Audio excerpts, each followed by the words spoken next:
Muy buenos días para todos y todas, compañeros, compañeras. Hoy vamos a ofrecer una conferencia sobre el derecho penal del enemigo. En ese sentido, quiero recomendar algunos documentos muy importantes para este evento.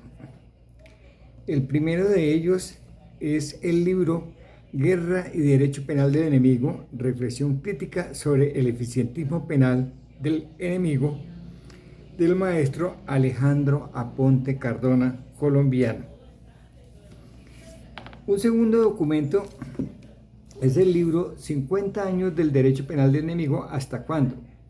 Estudio del caso del expediente 85 del 2014 de los autores Alex Puentes Cárdenas y el colega Miguel Sánchez Calderón, compañeros abogados peruanos que han venido llevando estos casos de los exprisioneros del antiguo Partido Comunista de Perú, Sendero Luminoso, y que es muy importante porque creo que es allí donde se aterriza todo el elemento fundamental del derecho penal del enemigo. Y un último documento es la ponencia que presentó el doctor Eduardo Matías Camargo el 21 de octubre del 2012 en el 13º Foro Nacional de Derechos Humanos y la Paz. Eficientismo penal versus derecho penal de emergencia, paz total, prisioneros políticos, amnistía e indulto. Sin embargo, del primer libro queremos destacar el derecho penal del enemigo en Colombia. Estamos hablando del libro del doctor Alejandro Aponte Cardona, porque es allí donde nos interesa en el caso colombiano aterrizar este tema. Él empieza haciendo un análisis de Carl Smith y la política como lo polemos. Luego desarrolla una parte muy importante que tiene que ver con la política como una construcción solidaria de la polis a la política como confrontación inevitable. Desarrolla también la teología y la política, el problema del mal. Luego avanza hacia la teología política y enemistad. La peligrosidad del hombre como principio de la teología política de autoafirmación humana y enemistad. Quien no está conmigo está contra mí, el carácter trágico de la enemistad. Hay una parte muy importante de este libro que es del derecho penal de la Constitución hacia la superación del derecho penal político del enemigo. Estos elementos que plantea el doctor Alejandro Aponte Cardona nos llevan al tema de la guerra y la política que absorben el derecho, historia del derecho penal de emergencia. Aquí nos podemos ubicar en todo lo que fue los tribunales militares,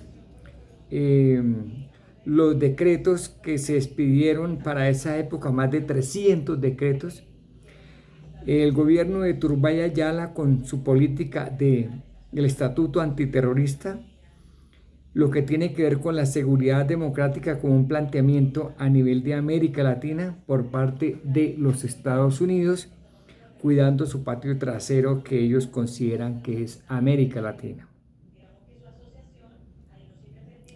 Ese estatuto antiterrorista de 1988 es muy importante profundizarlo, así como el Estatuto para la Defensa de la Justicia de 1990, porque es desde allí que se empiezan a desarrollar una serie de normas, de conductas, de decretos, de toda una legislación que se va a aplicar en lo que conocemos como el derecho penal del enemigo. Es decir, Colombia tiene un caso muy similar al de los compañeros peruanos en aplicación del derecho penal del enemigo. Ellos, igualmente como en el caso colombiano, han desarrollado una lucha tenaz contra esta política del derecho penal del enemigo, pero desde luego en el campo colombiano hay una tradición más antigua de cómo el régimen capitalista hoy en día con el modelo neoliberal lo aplica más a fondo.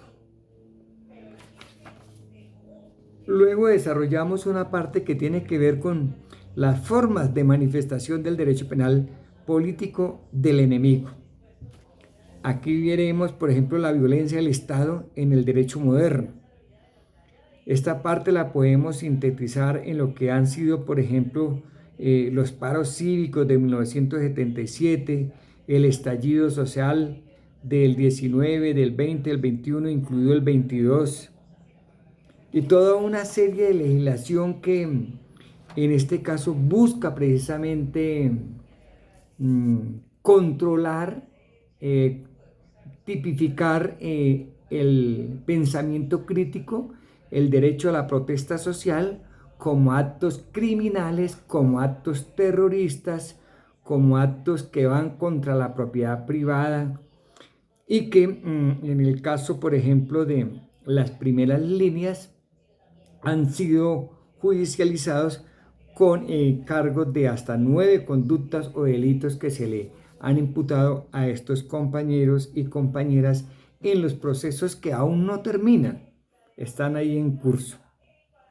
Sin embargo, es muy importante entrar a analizar de fondo algo que sucede con el gobierno progresista de el compañero presidente Gustavo Petro Urrego, porque él en su plan de desarrollo ha hecho una serie de innovaciones en lo que tiene que ver con aspectos del derecho penal del enemigo, pero que obedecen más a lo que es la doctrina de los Estados Unidos que se aplica en las escuelas de las Américas, que incluso hoy se sigue aplicando.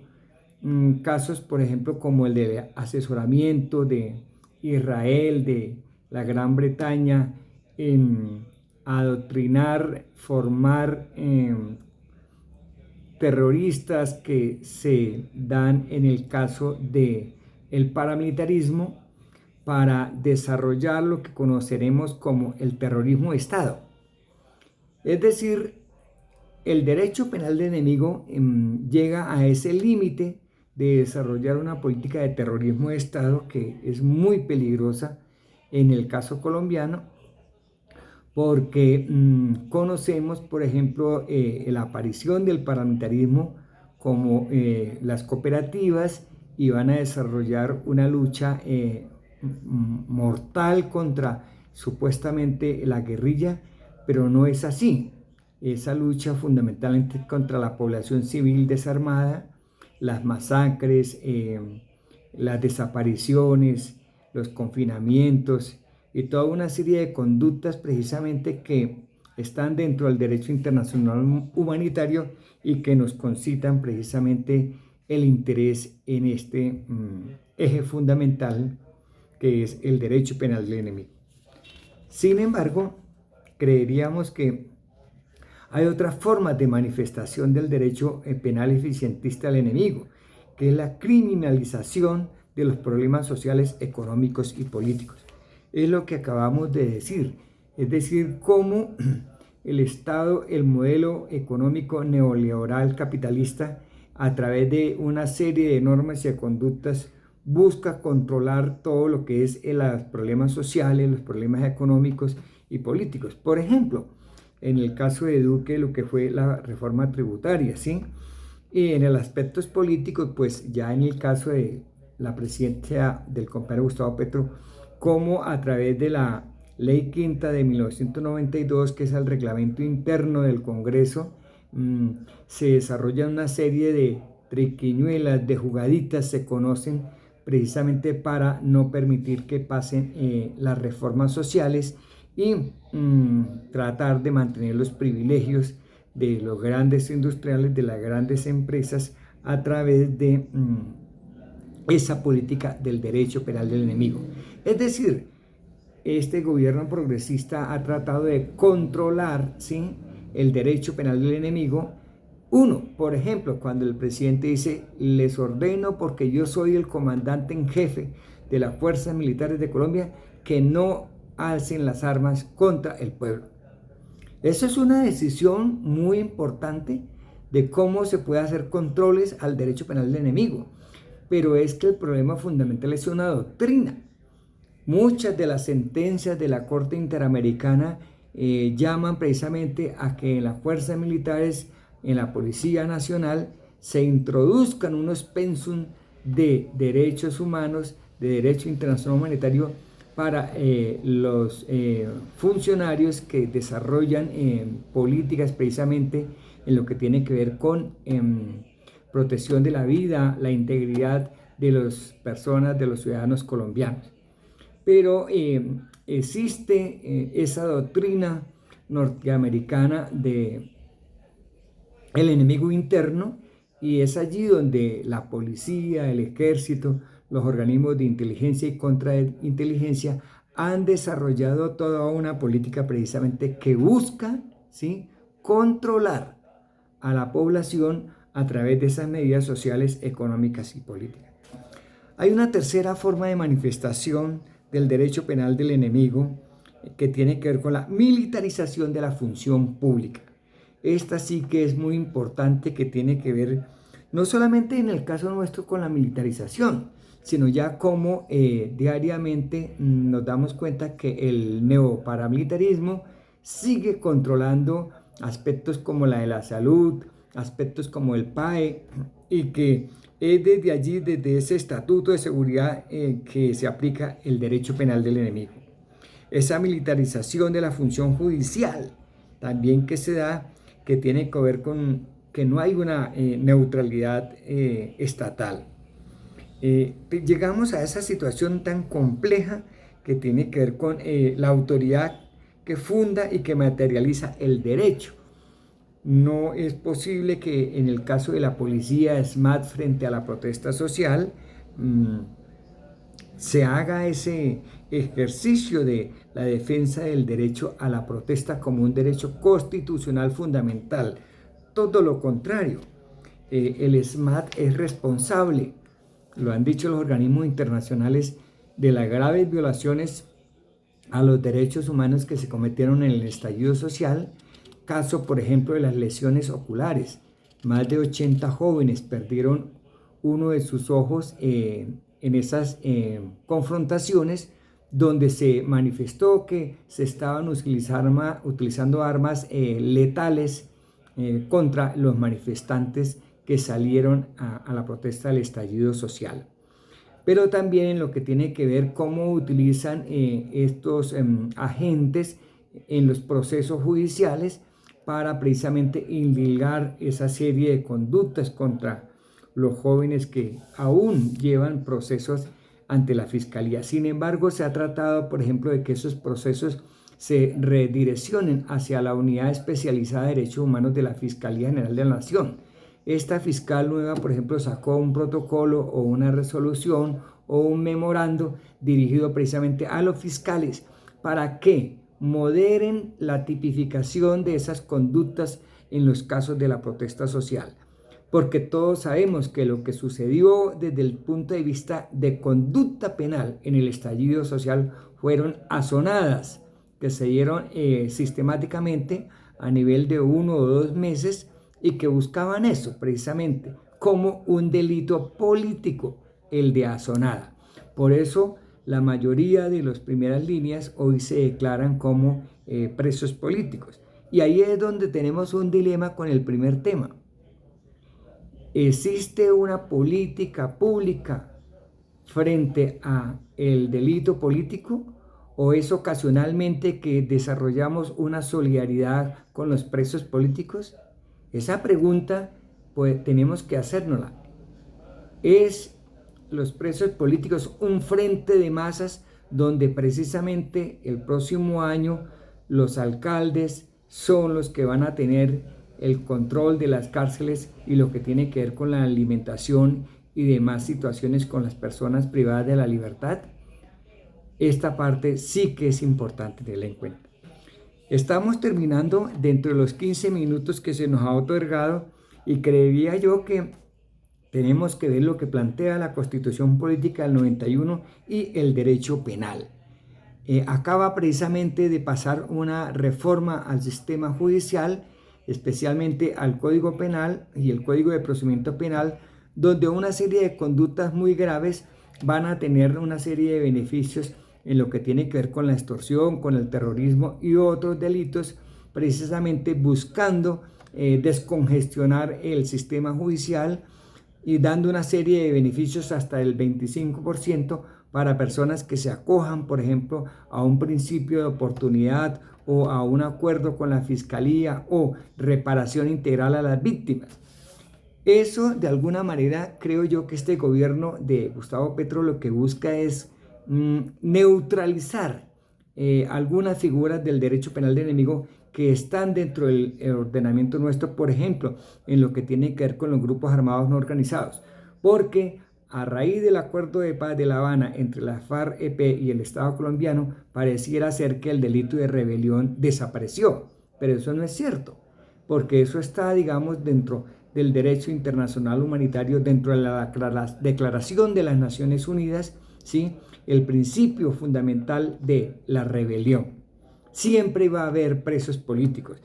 En ese sentido, terminamos concluyendo que en Colombia, con la tesis del doctor Matías, siempre ha existido el derecho penal desde la época de la independencia.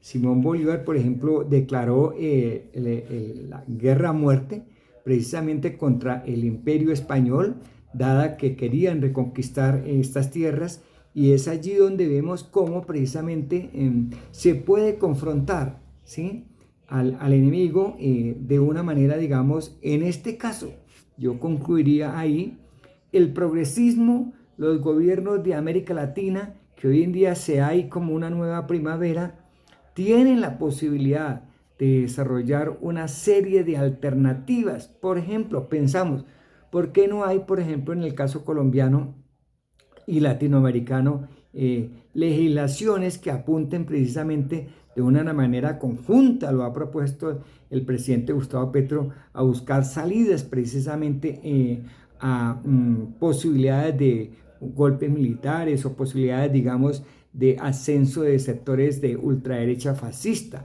Esos atajos que se están proponiendo son muy importantes que en América Latina se tengan en cuenta.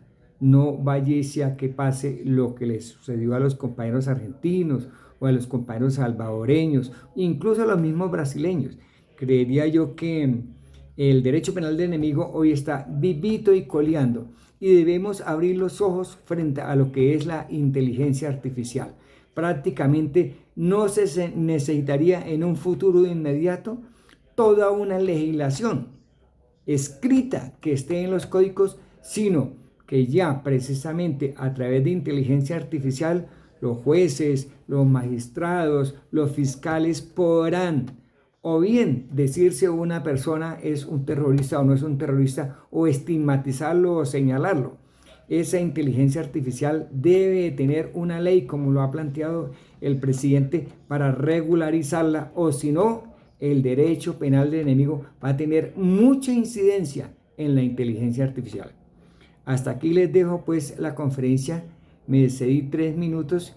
Espero que la sepan entender. Por motivos de otros compromisos, la llegaré para que ustedes puedan escucharla. Un abrazo libertario para todos y hasta pronto.